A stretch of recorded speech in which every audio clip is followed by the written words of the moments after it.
This is the Losses Become Gains podcast, the podcast that talks about and normalizes the complexities of grief, life after loss, and all this entails. I'm your host, Tara Accardo. I'm a grief and transformational life coach, and I'm here to serve you guidance, tangible tools, and inspiration to help you cultivate a more meaningful, intentional, and beautiful life. A life where you'll discover gains from your losses and so much more. I'm so grateful you're here. Let's dive right in. Welcome back to the Losses Become Gains podcast. I am your host, Tara Accardo. I am so glad you are here hanging out with me today. This topic today is one that I have heard from multiple clients and people in my community in terms of being the most difficult to cope with, or certainly one of the most difficult things. Having to make decisions when a loved one's health is declining is something we can question over and over and over again, both while the loved one is still alive or even after they've died. Feeling very not confident about whether it's the right decision, and quite frankly, not even wanting the weight of that responsibility. But if we're faced with a decision like this, or multiple decisions, what do we do here? What do we do if we have to make these decisions or be a party in the decision-making process, right? Maybe it's a whole family making a decision, but your voice matters, right? So your gain from this episode will be to join me in identifying how and why making decisions around our loved one's health, or maybe it's a decision in conjunction with our loved one who is still alive but in perhaps a decline, can be one of the most difficult parts of the process before they die and even after they die. And you know, I'm all about coping tools, so we'll also get into some ways to better cope with this if you're having to go through this right now, or you have been through this, and ways to hopefully feel a little bit better about it and find some peace around all of this chaos, right? So let's start off by calling this what it is. It is an emotionally challenging and very difficult experience. If you've been there, you know what kind of pressure this puts on an already frankly devastating situation. It adds to the uncertainty. It can add panic, nervousness, anticipation, and it can cause a lot of anxiety. And there's a lot of reasons for that, but really at the end of the day, we just want to make sure we're making the right decision, and we want to make our loved one happy and comfortable, right? Most of us. And many of us know anxiety leads to stress in other aspects of our life. This can affect our relationships, platonic and romantic, lack of sleep, less productivity at work. I mean, all the things. Now, of course, I have to say that it's important to remember that everyone's situation is unique. That means yours is too. And there's no right or wrong way to approach decision making in this context. Why? Because there are so many factors here. The prognosis, underlying medical conditions, what you and those around you are capable of doing or taking on, and what the loved one themselves does or would want, really more than anything, I would say. And again, I use decision making so broad here, right? I mean, this could look like so many different things for you, whatever your situation is right now. So please, anything we talk about today, apply it to your own situation as you will. But anyway, you might be asking, okay, Tara, well, what are some ways I can help make these decisions and feel good about them? Because that is where so much pressure can come in. Being worried, like I said earlier, that we're making the wrong one. There was a day in the middle of my mom's cancer journey. We were at a doctor's appointment. It was just her and I that day. And I remember being in there with her. And I believe, if you did not catch previous episodes on this or you don't know my story, my mom had esophageal cancer. And as a part of that, she had to get a tracheotomy. So during a good probably chunk of her decline from this cancer, she could not speak. And so in this particular appointment, I remember her not being able to communicate in that way. And from what I remember from this part of the journey, I believe she had gone through some chemo at that point or some radiation. I'll be really honest with you, I blacked a lot of this out. I think there was a lot of trauma associated with a lot of these things, but from what I do remember, she went through some chemotherapy first and then some radiation. And we were at a point in her journey where the doctor kind of presented these ideas to her and was almost sort of leaving it up to her because it was at a point where, quite frankly, it wasn't really improving. I don't think they were seeing the progress that they had hoped to see. They weren't really seeing a lot of shrinking of the tumor that she had in her esophagus that was growing into her airway, hence the tracheotomy. And so he kind of sort of left it in her hands. And I remember her looking at me that day. Now, granted, this is not some quack doctor. He gave recommendations. I should preface it by saying that. I mean, they certainly, what I mean by that is they were giving her the decision of ultimately, like, what does she feel comfortable going through again? Does she want to do more chemo? Does she want to do more radiation? And really empowering her and really allowing her to have a say in what was going on. So anyway, I remember being in this room with her and she might have even written it down because, again, she couldn't talk. She was writing at this point and like asking me, what do you think I should do? Do you think I should do more radiation or do you think I should do more chemo? Whatever the decision was at the time.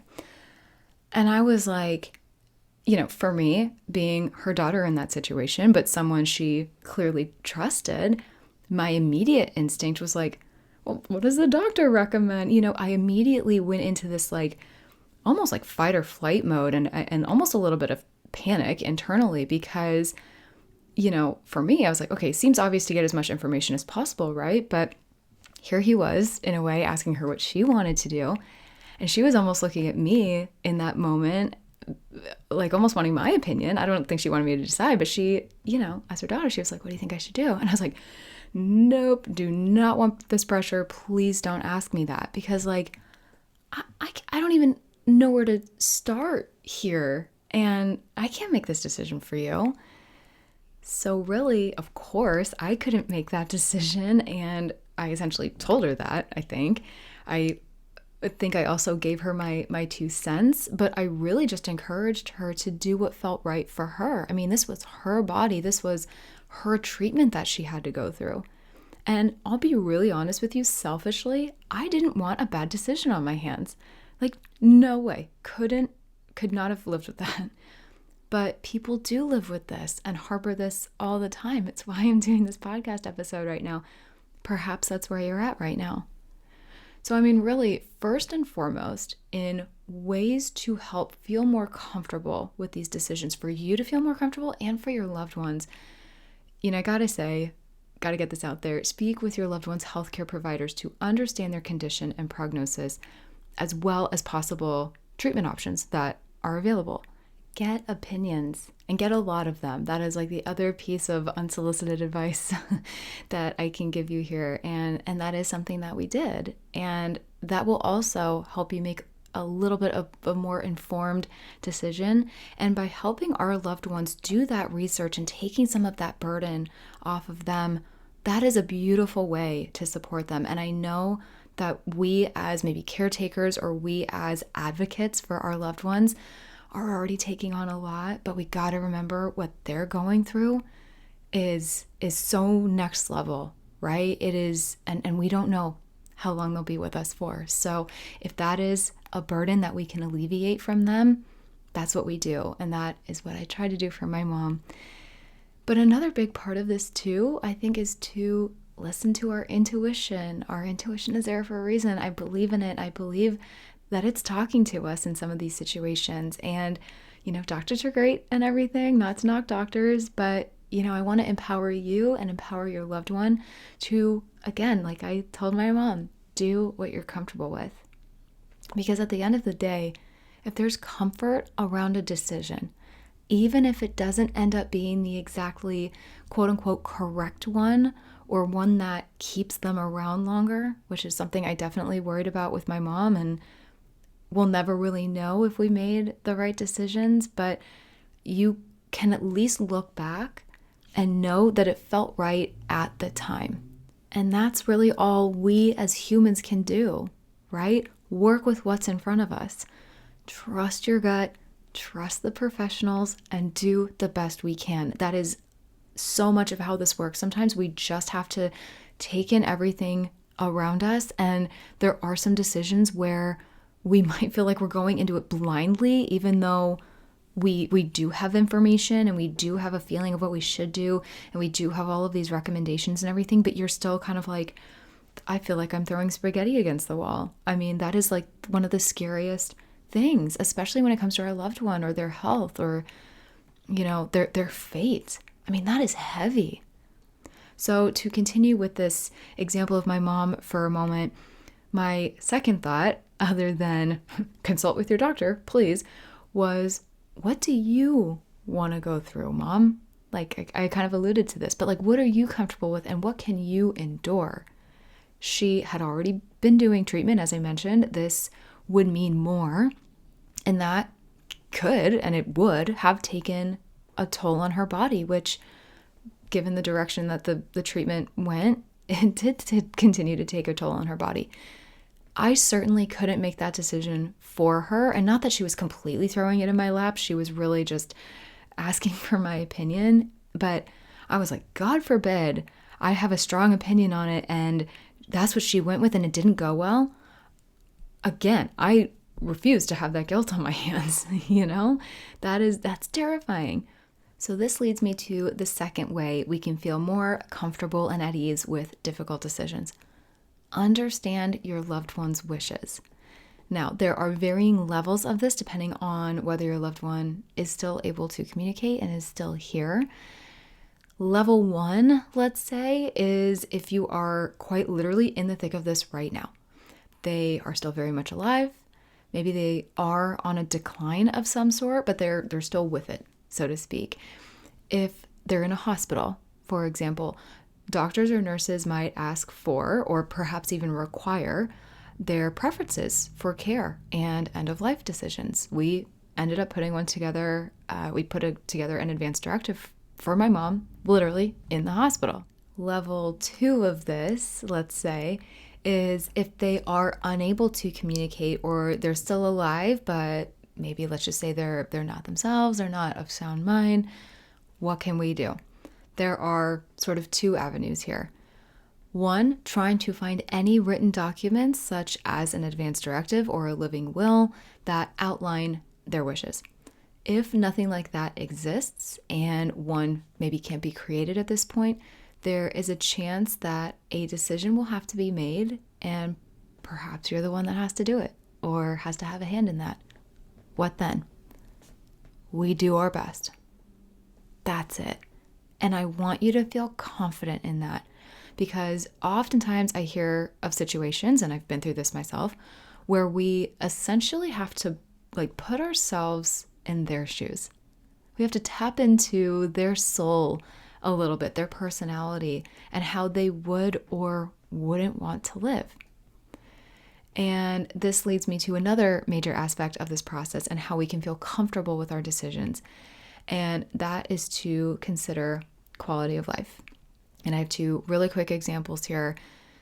My dad died rather naturally, I'll say, without massive decision that had to necessarily be made. To make a very, very long story short, my mom died in the very early hours of December 9th, 2019. And that whole day prior, that entire Sunday, my dad and I were with her every single second, just trying to wrap our heads around what was happening, the fact that we were losing the son of our family, and how we even got here, right? I mean, all of those crazy thoughts and feelings that go through you as you are hours away, essentially, from losing a loved one. And eventually got into the evening hours, and a nurse came up to us and essentially told us that this breathing tube that she was on through her tracheotomy, that was really the only thing keeping her alive. And that was truthfully a bit shocking to us, because we didn't know. I mean, we knew it was severe. We knew it was bad, but to have someone tell us your loved one, your wife, your mom is on life support, and to take her off of that is now your decision. We looked at each other and we were like, nope, we are in no position to make this decision. We're exhausted. We're not in a good mental headspace. We're deeply grieving. I mean, we're not, and we're also not, selfishly, we're not ready to say goodbye. So the decision was made to wait until the next morning. We were going to see how she was then. And I'll be honest, I can't even remember if my dad and I said this to each other or if I said this in my own head, but I was like, actually, now that I'm saying that out loud, and sorry, I have no script for this. I'm just speaking here. I looked at my dad and I was like, I want to give her the chance to go on her own terms if that is what she needs to do and wants to do. We can't make this decision right now. And so that's what we agreed on. So my dad went home. We had a dog that had to be taken care of, and I could not be far apart from her at that point. So I stayed in the city that the hospital where she was in. And lo and behold, middle of the night, it was, I think, 2-something at this point, I received a call from the nurse, and she said, she's so sweet, absolute angel. She said, sweetie, you might want to get over here. Mom's blood pressure is dropping. She's not doing very well. So my now husband, who was with me, then boyfriend, we drive over there. I am in absolute panic. I've never felt anything like that before in my life, truly. And I was with her for about an hour and a half, just sitting with her and holding her hand and talking to her, telling her how much I loved her, and eventually telling her that it was okay to go. And it wasn't immediately after that, but I think she was fighting it a little bit, to be honest with you. But she did. And as it relates to this topic here on this podcast today, I just want to acknowledge having to make a decision to take someone off of life support is excruciating and is not something I would wish on anybody. So if you have had to go through that, please know I see you today. And that is not a decision for the faint of heart.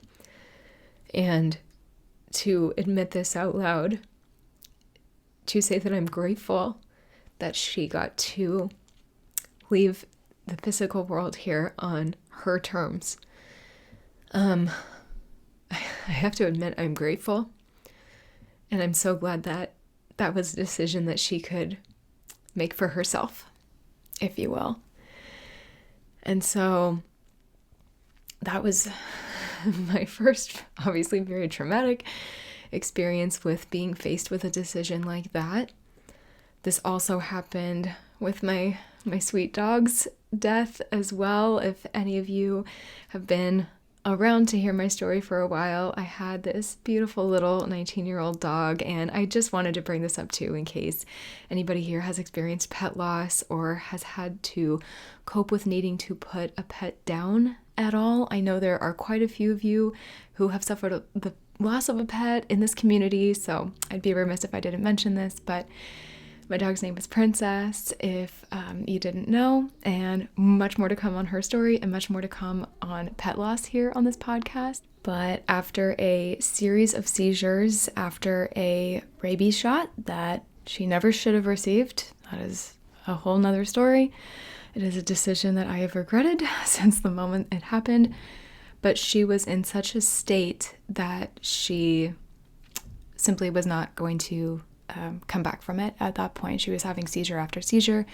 We had to bring her to the emergency vet clinic twice, and it was her time at this point. So my husband and I drop her off to see what, if anything, they can do. And I have to be honest here, I knew going over there that this would likely be our last car ride with her, so I just sat with her in the back seat and cuddled her as my husband drove, and while we were waiting for the vet assistant, he comes out to the parking lot where we were waiting because, mind you, this is June 2021, so COVID-19 was still very much a thing.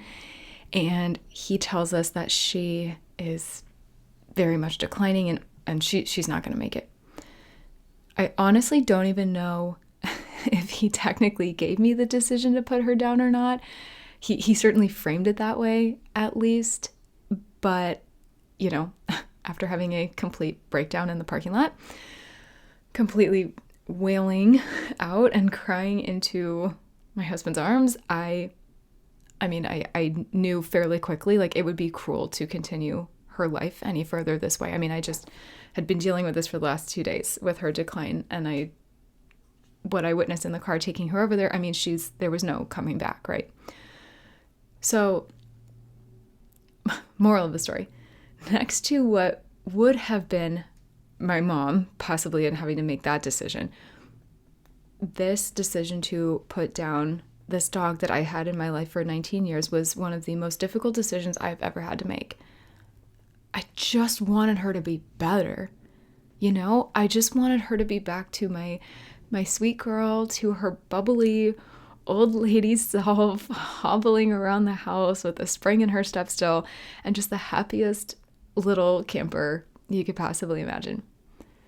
But that was no longer my reality. And her quality of life was now squarely in my hands. And with pets, there's no advance directive. There's no, nothing they can sign. There's no instructions on what she wants. With pets, we oftentimes just have to go with it.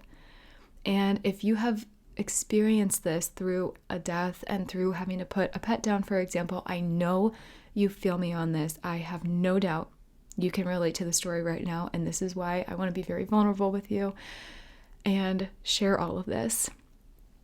Speaking of stories, enough about mine. That is not what this podcast is about. The point to all of this is that as you make decisions, keep in mind your loved one's quality of life. Consider whether a particular treatment or intervention will prolong their life without significantly improving their quality of life. With my mom and with my dog, frankly, too far gone. And I just want to implore you, if you can, as confidently as you can in that moment, take a deep breath, look inward, and say to yourself, I am genuinely, wholeheartedly taking this action and making this decision from my heart and doing what I feel to be best for this individual, be it human or pet, given the situation that is in front of me right now. I am doing the best I can with the information I have available to me, with everything I know, to make as informed of a decision as possible. And in my opinion, at least, if you can say some semblance of that to yourself and feel as sure of yourself as humanly possible, you are doing something right, my friend. Because we have to remember, we don't know what we don't know. And absolutely, we can have guilt and regrets that we carry with us because we might be so unsure of ourselves. Or maybe the outcome was really traumatic and now we're just second guessing it and we're taking that on. Or, we know that if we had only had the hindsight that we have now, things would be different. But we don't. And that's not how hindsight works, right? As they say, that is usually 20/20, and that often comes when we're a little more removed from our loss and can see things more clearly. And we see things clearly for a lot of reasons. We might not be as in depth with the emotions as we were while we were really in the thick of everything, or when our loss was first happening, right? We're blinded by so many things. It's like what I was mentioning when my dad and I were looking at each other, like, we're numb right now. We cannot possibly make this decision, and thank God we didn't have to in that moment. We had the option to wait. We might also be feeling a level of shock. Hi, definitely been there. And the thing is, shock wears off and it evolves with time. And once that settles, we can slowly begin to better comprehend what was happening at the time and how this affects us now. But we can't always see that in the moment. And we inevitably learn more after we experience a loss, right? You're learning and growing and evolving right now just listening to this episode. So what we might not have known back then, we might know now. But we can't beat ourselves up for that, right? And really fast, I really want to encourage journaling here too as a really good coping mechanism and a great coping tool here. Whether this is any kind of prompted journaling or just free writing to work through some of the emotions coming to the surface.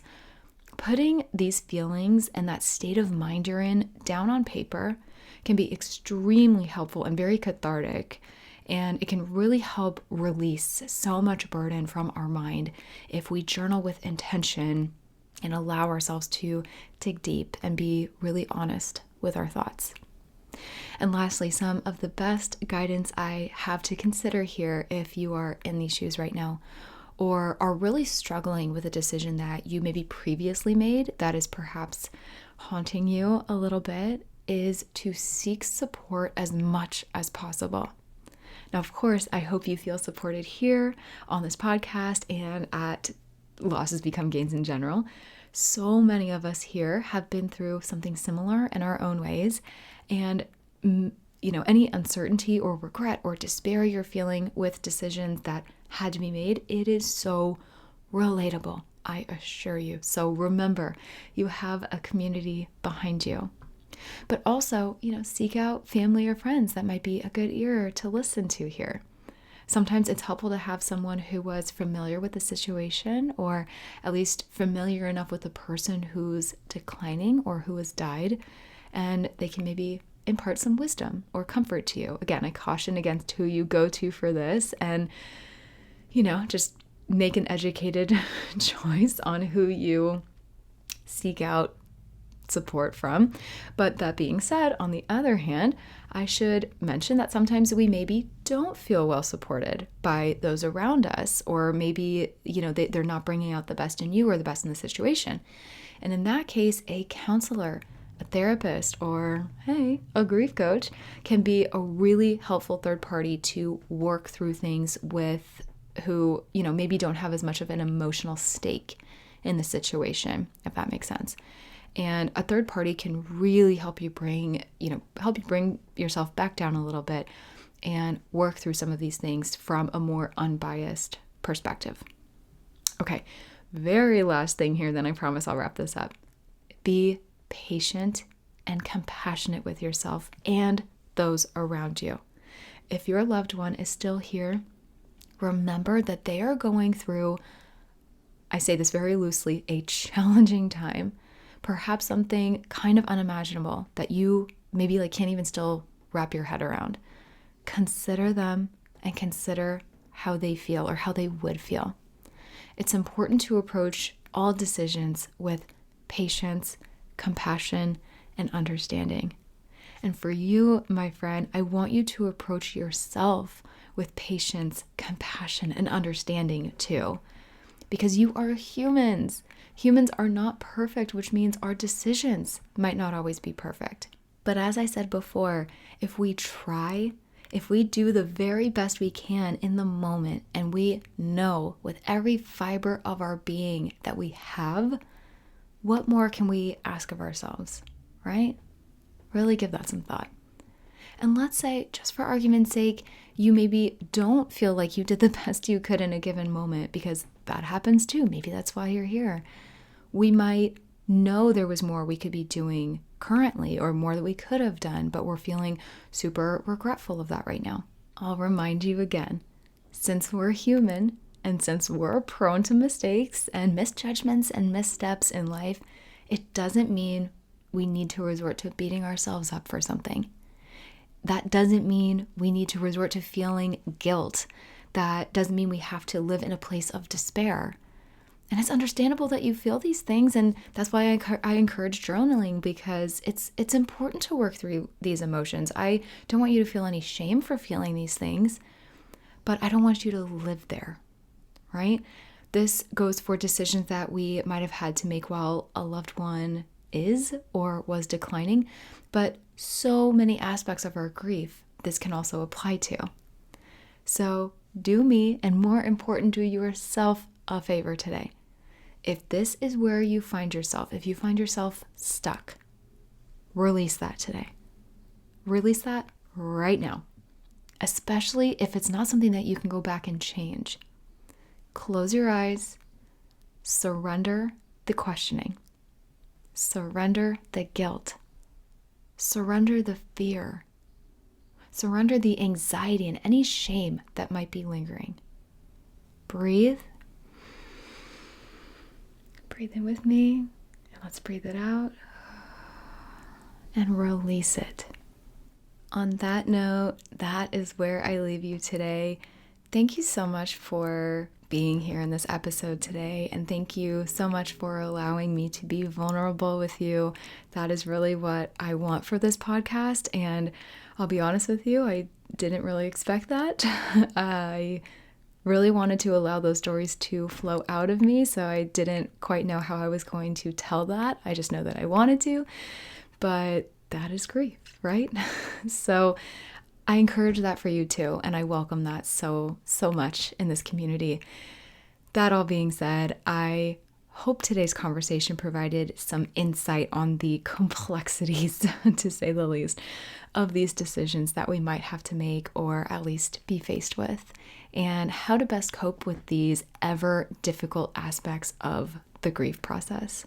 But more importantly, I hope this conversation today inspired you a little to begin releasing anything that you're harboring around impending decisions or decisions that you've had to make in the past that are still affecting you today.